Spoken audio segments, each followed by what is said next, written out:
ये कहानी भारत की उन घाटियों की है जहां सच और झूठ दोनों अंधेरे की पकड़ में रहते हैं। इस कहानी के सभी किरदार काल्पनिक हैं और ये सच्ची घटनाओं पर आधारित है।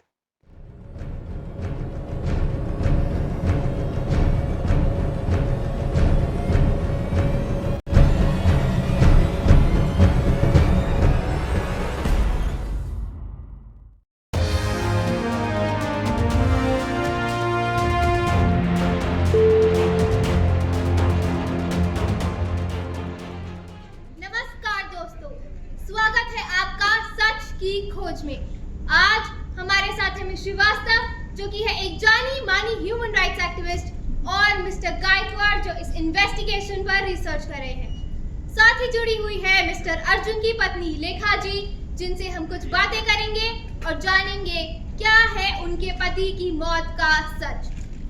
लेखा जी से चर्चा हो उससे पहले हम हमारे पैनलिस्ट श्रीवास्तव मैडम और गायकवाड़ सर से पूछते हैं कि उनकी इस बात पर क्या राय है। आपको क्या लगता है, अर्जुन साहब अपनी जिम्मेदारी सही से निभा पाए या वो बस एक भगोड़े हैं? उन्होंने जो किया उसके लिए उन पर कोई तनाव कैसा तनाव? उसने आत्महत्या की है और हम सबको ये मालूम है कि इस मिशन के खौफ की वजह से उसने खुद को गोली मार दी। आप इतना आत्मविश्वास के साथ ये कैसे कह सकते हो? क्या आपको पता भी है इस डिपार्टमेंट में कितने पैसों का झोल होता है? वही तो मैं कह रही हूँ, जब इतना करप्शन होता ही है, ऐसा तो हो नहीं सकता कि अर्जुन ने पैसे ना खाए हो। वो कौन सा दूध का धुला था? देखिए, मुझे इस बारे में तो नहीं पता, पर जितना मैं जानता हूँ, अगर कोई ऑफिसर इतने बड़े ओहदे पे है तो उसका खौफ की वजह से आत्महत्या करना बिल्कुल असंभव है। तो आपके हिसाब से उन्होंने अपनी जान क्यों ली होगी? झोल करके कोई आदमी इतने बड़े मिशन पर जाएगा और अगर पकड़ लिया जाएगा, उसका करियर तो वैसे भी खत्म हो जाएगा। बस इसी डर की वजह से उसने अपनी जान ले ली। मुझे तो लगता है अर्जुन बुज़दिल था और उसमें हिम्मत नहीं थी इतने बड़े मिशन को अंजाम दे सके। समाज के सामने छोटा ना दिखे, इस वजह से उसने खुद को गोली मार दी।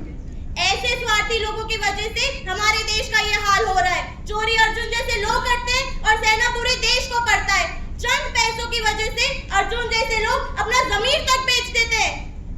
तो दर्शकों, आपको बता दें कि अर्जुन की इस नाकामी की वजह से आज उनके परिवार को भी सहना पड़ रहा है। उनकी बीवी और उनके बच्चे कहीं मुंह दिखाने लायक नहीं रहे। अर्जुन ने खुद को गोली मारकर सिर्फ अपनी जान ही नहीं ली, बल्कि अपने परिवार पर भी कायरता का कीचड़ उछाल दिया है। उन्होंने ऐसा कुछ नहीं किया। उनसे ज्यादा ईमानदार और बहादुर ऑफिसर इस पूरे डिपार्टमेंट में नहीं था। आप लोगों को क्या लगता है उन्होंने आत्महत्या की है?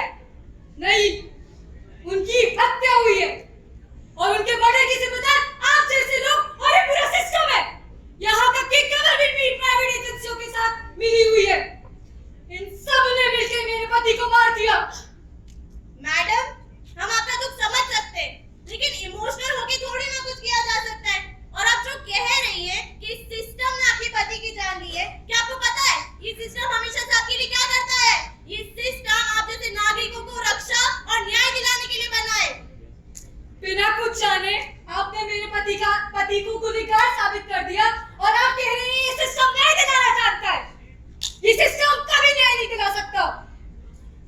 अपनी पति के बेगुनाही का सबूत मैं लेकर आऊंगी। मैं ये साबित करके रहूंगी मेरे पति निर्दोष है। तो इस तरीके से हम उनके घर में घुस को उनको मार गिराएंगे। Is that clear officers? Yes sir. Officers, ये एक बहुत जरूरी मिशन है। हम सबके पास ये आखिरी मौका है खुद को साबित करने का। तो किसी को भी डर लग रहा है या हाथ पैर कांप रहे हैं तो अभी इसी वक्त इस मिशन से पीछे हट जाओ और चले जाओ। ये जगह कमजोर या बुज़दिल लोगों के लिए नहीं है। कोई है तुम में से उस कार जैसा जो डर के अपनी जान ले लेगा? No sir. सर, हम इस चुनौती के लिए पूरी तरह तैयार हैं। सर, जो बुज़दिल थे वो यहाँ से पहले ही जा चुके। हम यहाँ पे इसीलिए हैं ताकि चंबल की रक्षा कर सके। चंबल का कानून हम समझ गए हैं। हमने उस कानून के हिसाब से ही तैयारी की है। बहुत अच्छे, यही हौसला चाहिए हमें। जाओ ऑफिसर्स, जाके कल की मिशन की तैयारी करो। डिसमिस। वो देखो, वो ना।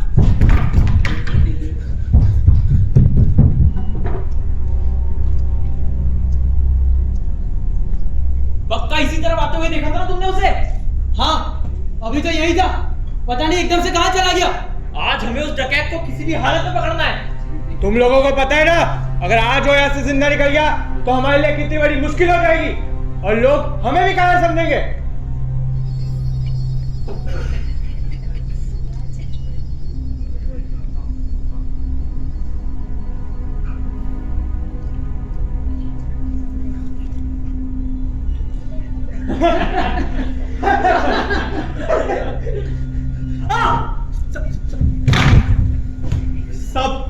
साहब मैंने कुछ नहीं किया।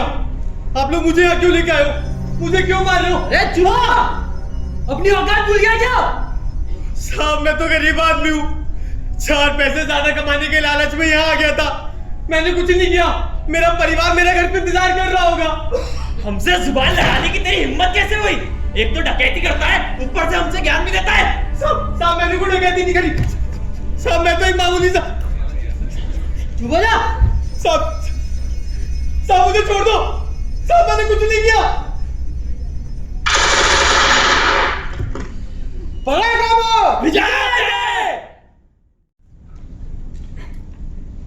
आज के कार्यक्रम में आपका बहुत बहुत स्वागत है।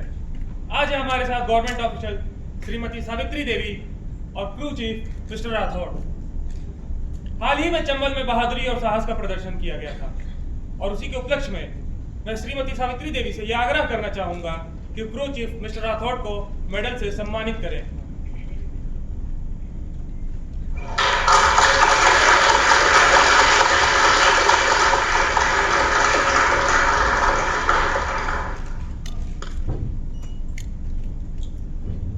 मैं श्रीमती सावित्री देवी से यह आग्रह करना चाहूंगा कि वो मंच पर आए और हमारे सैनिकों का हौसला बढ़ाएं।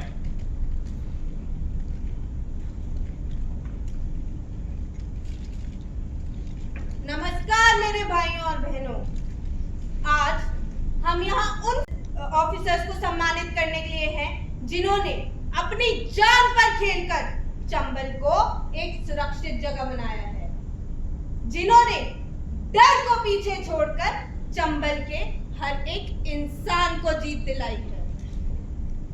मुझे ये कहते हुए बहुत गर्व महसूस होता है कि हमारे देश में आज भी ऐसे ऑफिसर्स हैं जो इस देश के लिए मर मिटने को तैयार हैं।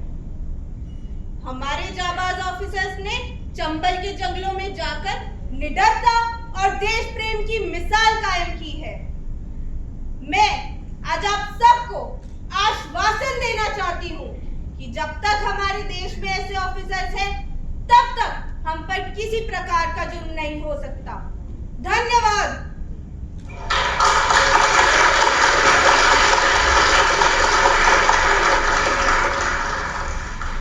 आपका बहुत बहुत धन्यवाद सावित्री देवी। मुझे आशा है कि आपके इन शब्दों से हमारे सैनिकों का हौसला एक नए स्तर पर पहुंच गया होगा। अब मीडिया अपने सवाल श्रीमती सावित्री देवी और क्रू चीफ मिस्टर राठौड़ से पूछ सकती है। सर, आपके नेतृत्व में आपकी टीम ने इतने बड़े मिशन को अंजाम दिया है, इस बारे में आप क्या कहना चाहेंगे? देखिए, ये मेडल मिलने से ज्यादा खुशी हमें इस बात की है कि हम अपने देश के काम आ सके। जब हमने उस डाकू को मारा तब चंबल के सारे परिवारों की आवाज हमारे कानों में गूंज रही। सब हमसे यही कह रही थी कि आज हमें इंसाफ मिल गया। ये सम्मान केवल हमारा नहीं है, ये सम्मान हर उस इंसान का है जिसने चंबल के डाकुओं की वजह से अपना करीबी खोया। इन डाकुओं को मारकर हमने चंबल के लोगों में एक नई उम्मीद जगाई है। उन्हें दिलासा दिया है कि हम उनके साथ हर वक्त खड़े रहेंगे और उन्हें हर मुश्किल से बचाएंगे। सर, मिसेस लेखा मिस्टर अर्जुन की मौत का इल्जाम सिस्टम पर डालती हैं। इस पर आपका क्या कहना है?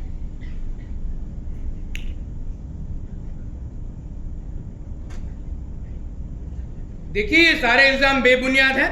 आप इन सब बातों पे बिल्कुल भी विश्वास ना करें। हमारा डिपार्टमेंट लोगों को इंसाफ देने के लिए बना है, ना कि उनकी जान लेने के लिए। सारे ऑफिसर्स ने अपनी वीरता के जरिए हमें ये याद दिलाया है कि हम एक दूसरे के लिए कितने बलिदान दे सकते हैं और हमें ऐसे वीर गाथाओं की बहुत आवश्यकता है।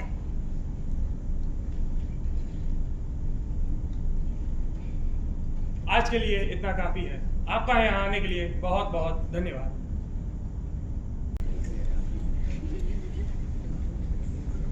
सुनिए, आप बलदेव जी की पत्नी है क्या? आपको हमारे पति के बारे में कैसे पता? मुझे उनके बारे में कुछ बात करनी थी। आप पुलिस से हो या मीडिया वाले हो? नहीं नहीं, मैं पुलिस या मीडिया से नहीं हूँ। तो आखिर आप हो कौन? क्यों आई हो यहाँ? आप कौन सी नई कहानी सुनाने आई हो? ऐसी बात नहीं है, मैं तो बस आपसे मिलने आई थी, आपकी मदद करना चाहती हूँ। कोई नहीं समझता दीदी, जब एक गरीब के घर में इकलौता कमाने वाला चला जाता है, उस घर की कमर टूट जाती है। हर कोई आके अपनी अलग कहानी सुनाता है। किसकी सुनूं, किसकी समझूं? कहाँ ढूंढूं मैं मेरे पति को? इसका जवाब तो नहीं है मेरे पास, पर क्या? आप मेरी मदद करने आई थी ना, तो क्या हुआ? करिए ना मेरी मदद, लेकर आइए मेरे पति को। और अगर नहीं होता तो क्यों आई हो आप यहाँ? आज 1000 लोग 1000 सच बताते हैं, पर असली सच कोई नहीं जानता। दीदी, आपको सच पता है? मैं आपके हाथ जोड़ती हूँ दीदी, मैं आपके पैर पड़ती हूँ। मुझे मेरे पति के बारे में बता दीजिए। लुट गई हूँ दीदी। रोज रोज मैं मेरे बच्चों को क्या नया बहाना दूं? कहाँ है उनका बाप? और अगर वो सचमुच नहीं रहे तो कम से कम हमें अंतिम संस्कार करने का मौका तो दीजिए। गीता, संभालो अपने आप को। मैं यहाँ सच बताने ही आई हूँ।